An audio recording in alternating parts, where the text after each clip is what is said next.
Bien, este es el segundo vídeo sobre el tema 6 de la Tierra y vamos a ver ahora cómo funciona la atmósfera. La atmósfera es una capa de gases y también de partículas de pequeños sólidos que están flotando en el aire y que rodea la Tierra. Esas partículas no las diferenciamos, vemos todo como el aire, que es una masa homogénea, ¿vale? Es una mezcla homogénea en la que sabemos que hay distintas partes, pero no las podemos diferenciar. Y tenemos que conocer un poquito de los gases. Los gases están formados por unas pequeñas partículas, pueden ser átomos o moléculas, que se mueven todo el rato en todas las direcciones. Entonces eso le da a los gases unas características diferentes a las de los sólidos o los líquidos. La masa del gas es constante, pero su volumen y su forma cambia, ¿vale? Mientras que la forma de un sólido es siempre la misma y la de un líquido se adapta al recipiente, la de un gas es variable y ocupa todo el espacio disponible. Y el volumen de los gases cambia con la temperatura. Tenéis que saber que cuando hace más calor los gases se expanden, ocupan más volumen, y cuando hace menos temperatura los gases se comprimen. En cuanto a los componentes de la atmósfera, el componente principal es el nitrógeno, ¿vale? El nitrógeno es un gas inerte que no reacciona con nada, pero que es el componente principal. Luego tenemos el oxígeno, que como sabéis lo usamos para la respiración, y en menor medida otra serie de gases como el argón, el dióxido de carbono, el metano, que pueden ser de origen natural o pueden ser provocados por la actividad humana, por ejemplo los tubos de escape de los coches. La estructura de la atmósfera es un modelo que usamos para explicarlo, que es más o menos constante, en el que la composición y sobre todo la temperatura del aire va cambiando, ¿vale? Entonces tenemos una primera capa que llamamos troposfera, que en donde la temperatura disminuye hasta un mínimo, que es la tropopausa. A partir de ahí la temperatura empieza a subir. Esa capa de la troposfera es la que está más cerca de nosotros, es donde estamos ahora mismo. Luego tenemos la estratosfera, en donde la temperatura va aumentando porque está la capa de ozono, que la capa de ozono es súper importante porque es en ella donde se absorbe la radiación ultravioleta, que es muy perjudicial para nuestra piel y produce muchas enfermedades, y gracias a esa capa de ozono no llega toda la que el sol nos envía. Y entonces en la estratosfera la temperatura va subiendo y luego vuelve a cambiar. En la mesosfera la temperatura baja y en la termosfera, en la termosfera o ionosfera, pero termosfera, la temperatura vuelve a subir y sube muchísimo hasta los 1000 grados. ¿Por qué? Porque otras radiaciones peligrosas que llegan desde el Sol se separan aquí por unas reacciones químicas. El caso es que eso hace que la temperatura aumente hasta un máximo, que es la termopausa, y a partir de ahí la temperatura desciende hasta alcanzar la temperatura del espacio exterior. Y lo mismo pasa con la concentración de gases. A medida que aumentamos la distancia a la superficie de la Tierra hay menos gases y en la exosfera acaban desapareciendo. Acordaros, cuando subes a la montaña hace más frío, o sea que en la troposfera la temperatura desciende, luego en la siguiente, para que sea diferente, la temperatura tiene que aumentar en la estratosfera, en la mesosfera la temperatura vuelve a descender, en la termosfera, con el nombre termo de calor, pues vuelve a aumentar, y luego en la exosfera va disminuyendo hasta alcanzar la temperatura del espacio exterior. Aquí lo tenéis en forma de dibujo, de gráfico. La temperatura va descendiendo, luego la estratosfera sube hasta un máximo, luego vuelve a bajar en la mesosfera hasta un mínimo y luego vuelve a subir en la termosfera hasta otro máximo y continuaría descendiendo en la exosfera. Y aquí tenéis una foto de la atmósfera donde se ve muy bien que hay varias capas, aunque estas están más relacionadas con la composición.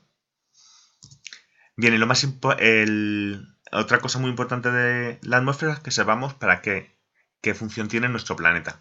Por un lado, contiene unos gases que necesitamos. O sea, sin la atmósfera no habría oxígeno y sin el oxígeno no podríamos respirar. Y también tiene dióxido de carbono, que sin ese las plantas no pueden hacer la fotosíntesis. Pero además tiene otras dos funciones clave. Por un lado, nos protege de agentes externos, ¿vale? Los meteoritos se deshacen en la termosfera y no llegan a impactar, muchos de ellos. Y luego las radiaciones, como hemos visto, tanto en la termosfera como en la estratosfera, en la capa de ozono, se absorben por la atmósfera y no llegan a la superficie terrestre y no afectan a los seres vivos, que es fundamental para que haya vida en el planeta.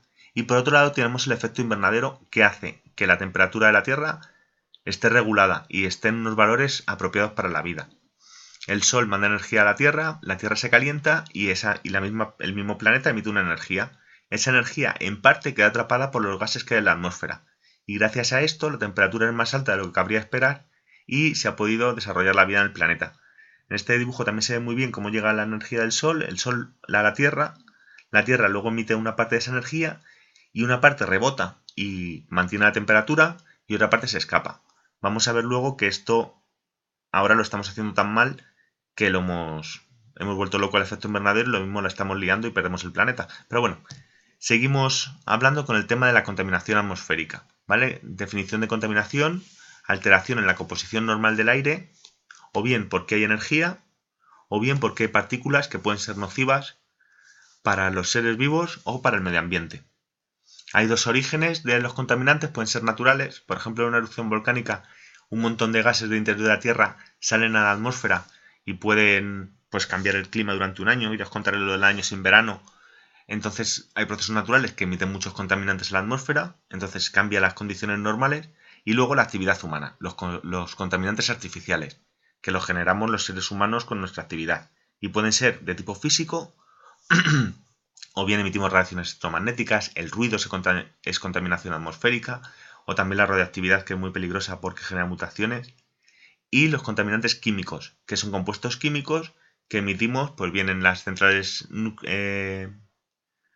térmicas o bien en los coches o por las calefacciones, que hace que, como vemos aquí, pues se contamine la atmósfera de las ciudades y mientras que cuando ha llovido y tal, el aire se limpia y se ve una imagen mucho más clara de la atmósfera.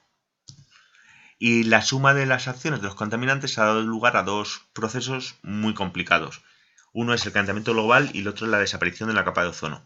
El calentamiento global lo tenéis que haber oído, es básico que sepáis lo que está pasando, y es que de forma natural hemos visto que hay un efecto invernadero, el Sol emite una radiación, calienta la Tierra emite esa radiación y una parte se escapa. ¿Qué pasa? Que la actividad humana ha hecho que los gases de efecto invernadero, dióxido de carbono, metano, óxido de nitrógeno, sean mucho más abundantes. Es como que nos hemos puesto un abrigo de plumas en verano. Entonces, el calor de nuestro cuerpo quiere salir, el calor de la Tierra quiere salir, pero estos gases no lo dejan. Y esto está produciendo un aumento de la temperatura, un calentamiento global que llamamos, que puede tener consecuencias incontroladas en el planeta. Por ejemplo, que se derritan los polos y suba el nivel del mar. Aquí, si os fijáis a la izquierda, está el mapa de España. Si os fijáis en la parte de Sevilla, Sevilla ha desaparecido, muchos de los pueblos costeros de Valencia también, Murcia, gran parte de los valles del norte de España serían cubiertos por el mar. Mucho peor lo llevarían en países como Porto, que son más planos, o sea, como Portugal, perdonad, o Holanda, Bélgica. Entonces es un problema que estamos provocando los propios seres humanos por no ser responsables de que solo tenemos un planeta. Otro de los efectos peligrosos de la acción humana ha sido la destrucción de la capa de ozono. ¿Vale? La capa de ozono está en la estratosfera y es una zona donde hay mucho ozono, que es un gas formado por 3 átomos de oxígeno, que absorbe la radiación ultravioleta y evita que esa radiación entre llegue a la superficie terrestre y produzca problemas de salud en el ser humano, pero también en las plantas y demás. ¿Qué pasa? Que el uso de unos gases que se llamaban CFCs, que estaban sobre todo en los sprays, eliminaba ese ozono de la estratosfera, y como veis aquí en 2010, en la parte de la Antártida, había lo que llamaban agujero, pero era una muy poca densidad de la capa de ozono, y como han prohibido los CFCs, ya no se pueden usar este tipo de gases, pues se está recuperando, ¿vale? En 2017 la cosa va un poco mejor. Aquí lo hemos hecho bien. Con el aumento del efecto invernadero no lo estamos haciendo bien. Y otro de los efectos de la contaminación atmosférica puede ser la lluvia ácida, ¿vale? Algunos gases que emitimos en la industria se juntan con el agua y nos dan lugar a ácidos. No es un ácido que te toque y te derrita la piel ni nada así, pero estropea las aguas y estropea el suelo de los bosques y mueren los bosques, mueren los peces, se pierde calidad en el medio ambiente, o sea que son muy peligrosos. También hay muchas enfermedades respiratorias que provienen de la contaminación, se reduce la producción de las granjas, o sea que la contaminación atmosférica no es tontería. Y va a haber que hacer algo porque va a ser el problema de vuestra generación, vamos.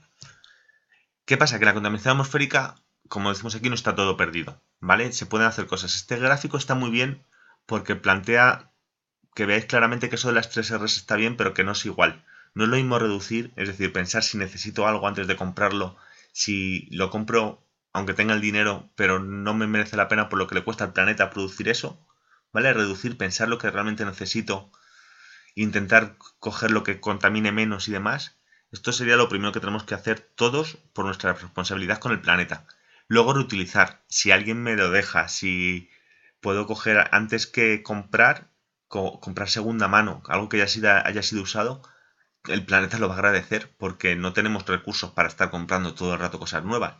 Luego, si hemos tenido que comprar y ya no lo podemos reutilizar, pues habrá que reciclar. Pero el reciclaje, atención, no es tan bueno como es bueno, es importante, pero no es la solución. No da. El mar se llena de plásticos aunque reciclemos. ¿Vale? Entonces hay que intentar primero reducir, luego reutilizar. Si no podemos ninguna de las dos cosas, reciclar. Y cuando ya no se puede hacer nada, hay que desechar. ¿Vale? Pero esto debería de ser, os pido por favor que lo hagáis, que os quedéis sin planeta, antes de comprar, ver si lo necesitáis, intentar ver si lo podéis reutilizar de otro lado y si no, reciclar, ¿vale? Otras de las acciones que se están tomando, que tenéis aquí en el listado de la izquierda, tenemos las industrias cada vez tienen que limpiar los humos y depurarlos antes de expulsarlos a la atmósfera, reducir la emisión de contaminantes peligrosos, que también se está haciendo, por ejemplo, usando el coche eléctrico en vez de coches de combustión. Luego, incentivar la reforestación, plantar árboles. Si todos plantamos árboles, los bosques tendrán más potencia y podremos depurar mejor el aire de la atmósfera. Intentar disminuir al máximo el consumo energético, apagar las luces, apagar los aparatos, no dejéis el puntito rojo ese que consume. Cambiar de fuentes de energía, la energía solar, la energía eólica. En un país como España deberían de ser la mayor parte de nuestra fuente de energía. Y lo que hemos dicho, reducir residuos, reutilizar o reciclar. Bien, pues esto es todo por este vídeo. Cualquier cosa, como siempre en clase, me preguntáis.